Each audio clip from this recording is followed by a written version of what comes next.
முதலாம் தரத்திற்கான கல்வி சீர்திருத்தங்களின் அமலாக்கம் குறித்து விசேட அறிவிப்பு.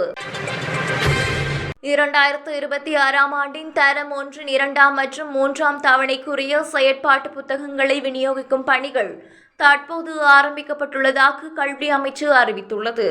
எதிர்வரும் 30ஆம் தேதி அளவில் அனைத்து பாடசாலைகளுக்கும் அவற்றை விநியோகித்து முடிக்க திட்டமிடப்பட்டுள்ளதாக கல்வி அமைச்சின் செயலாளர் நாளுக்கு கல்வி அறிக்கை ஒன்றை வெளியிட்டுள்ளார். தரம் 1 பாடத்திட்டம் தொடர்பான விழிப்புணர்வு மற்றும் ஆசிரியர் பயிற்சிகள் மாகாண ஆரம்ப கல்வி பணிப்பாளர்கள், ஆசிரியர் ஆலோசகர்கள், பயிற்றுவிப்பாளர்கள் மற்றும் ஆசிரியர்களுக்கு ஏற்கனவே வழங்கப்பட்டுள்ளன. மேலதிகமாக தேவைப்படும் பயிற்சிகளை எதிர்வரும் மே 16ஆம் தேதிக்குள் நிறைவு செய்யுமாறு மாகாண பணிப்பாளர்களுக்கு அறிவுறுத்தல்கள் வழங்கப்பட்டுள்ளன.